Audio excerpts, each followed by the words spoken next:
Welcome back. Now, the UN Climate Summit taking place in Dubai clinched an early victory on Thursday, with delegates adopting a new fund to help poor nations cope with costly climate disasters.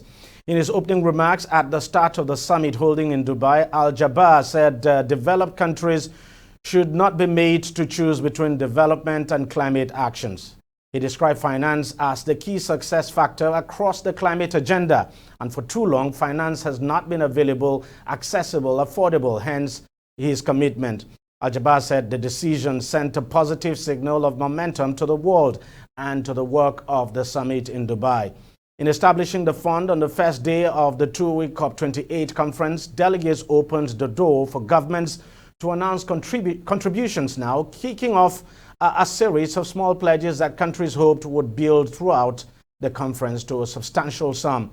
The COP28 host, United Arab Emirates, issued $100 million. $51 million came from Britain, $17.5 million from the United States of America, and then $10 million from Japan. Now, let's discuss all of these developments further. I'm now being joined on the program by Yusuf Kilani, who is a climate change and environmental expert. Thank you very much, Yusuf, for joining us on the program. You have been to several climate change conferences like this one.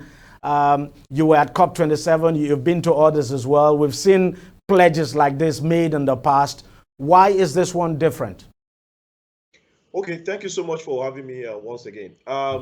This one is different because we are getting to the peak of the discussion of finding a solution to the effect of a climate change. To make it clearer, let me go back a little. In 2015, during the Paris climate change conference, where the agreement was finally reached, to reduce a global emission to not to be more than 1.5 degrees Celsius. All right. So there are some funds that countries that contribute more to global emission were supposed to commit to, okay, so that they assist other developing countries. Shortly after that agreement, the leading country, which is the United States, the political system changed, and the new president then backed out of that agreement. Yes. And it took about 15 years for bring these big countries that are the industrial countries in the world to bring them together to agree in 2015. So the moment the US backed out, China also backed out. And the three are the companies that emit more and continue to do global carbon emission, right? So it was a problem. While even some states in the United States insisted that they were still going to be part of it, but the agreement recognizes government of different countries, companies that are in manufacturing companies and environmental activists. So it was difficult. While trying to bring the US back in 2020, we had COVID, which now became the #1 global disaster, taking a climate change to #2. All right. So, and it was the world emergency that the world had to look for a solution. So 2020 was it was another blow to that agreement. 2021, when we got to England, that's Scotland, Glasgow, so resumed talks, started again, trying to bring these countries back on board. But as a result of this imbalance that we experienced, the coal production countries, that's the BRIC companies, which comprise of Brazil, Russia, India, China, and South Africa.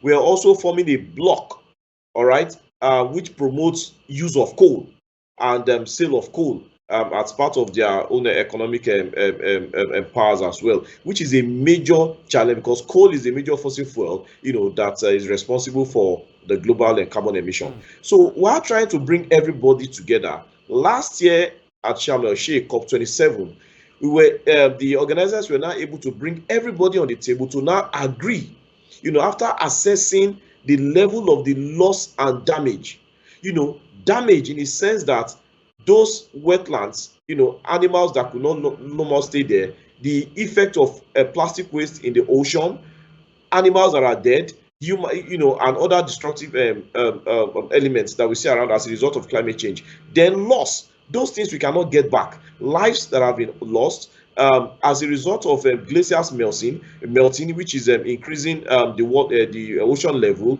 We're having floods all over. So some lands have been taken over by waters. You cannot get that anymore. So bringing everybody up to now agree that the developing nations are suffering as a result of actions of the developed nation, because they are the major emitters.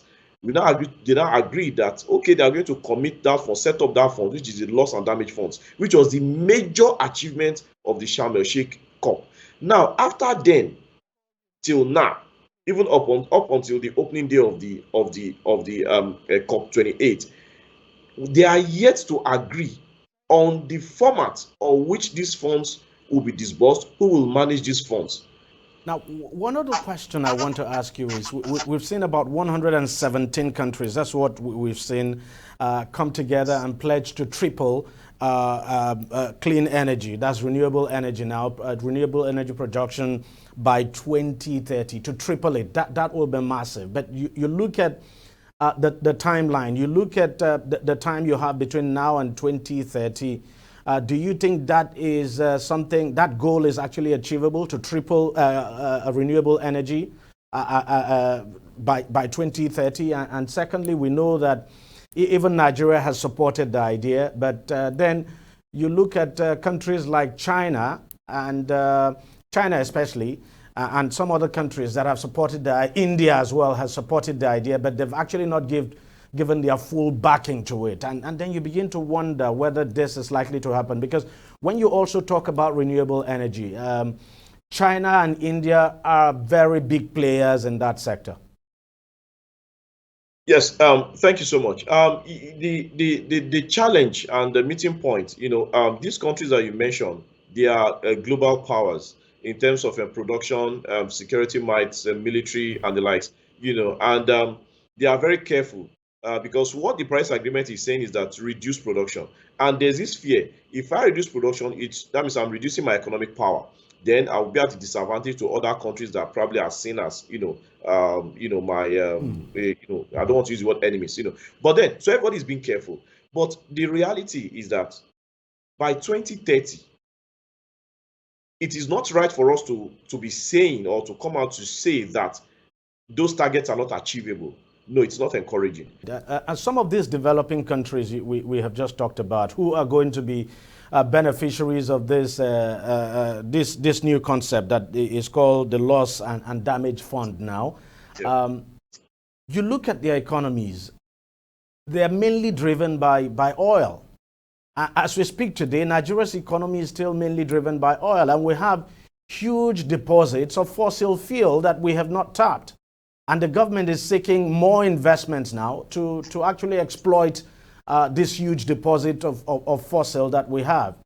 It's not just Nigeria.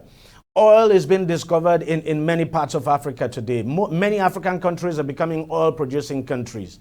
Ghana, by our next-door neighbor, you have Niger. So, oil is being discovered in very many African countries. And I'm wondering, how do you reconcile what is going on at COP28 now with the situation of some of these developing countries, where the concentration now is to, as much as possible, exploit this fossil fuel before it goes out of fashion, and they are building their economies around fossil fuel? Okay, yeah, thank you. Let's also remember that where we're having COP28 is probably the region in the world where fossil fuel is the highest, where they rely most on fossil fuel, because that's major their natural resources, and the wealth of these nations around the country hosting is based on fossil fuel, and which makes the discussion to be very, very special, and one that people will really be focused on the reality as it is. Now, it is true that this the fossil fuel, but some years back, let's say 40, 50 years back, it wasn't oil. We're talking of cocoa export, Africa, they're talking of gold, reserves, now it's fuel. Now, probably what we are working towards it in the nearest future, what will be the target? United States at some point in time do import fuel from other producing companies like companies Far East and even in Africa, including Nigeria. But now they don't anymore because they have enough reserve. Now imagine if by 2030 or by 2040, the entire vehicle is the vehicles on the roads of America are electric vehicles, then what do you think will happen to the fuel? So what we're simply saying is that with the renewable energy in focus, in the nearest future, say between 15-25 years, we are going to have a new form of economic income generation for a lot of countries, and that is what Germany is doing. That is what China is doing. They already see it. And the whole world is talking about renewable energy. The whole world is talking about AI. These are ways of shifting our income generation. That is on the other side. Then two, for African countries, yes, that is what you have. But then, as a way to mitigate the effects, what we're saying is, okay, reduce. That is what the agreement says. Reduce. Okay. Yusuf Kilani, thank you very much for your time, and thank you for joining us on the program. Thank you so much for having me again. Thank you. Right, we'll take a short break and we'll be right back. Stay with us. Don't go away. Opinions are free. Facts are sacred. But truth is universal. How, in practical terms, can we, for instance, de-escalate the tension? President must see himself as the president of the Federal Republic. We know where the enemy is. 3 places.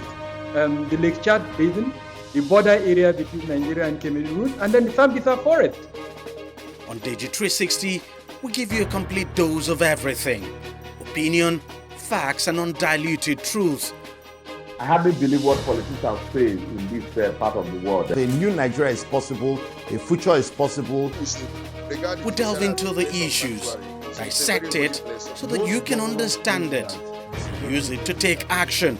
I don't think there's any need for any governor to look for grant for ranching. DEJI360, dissecting the issues.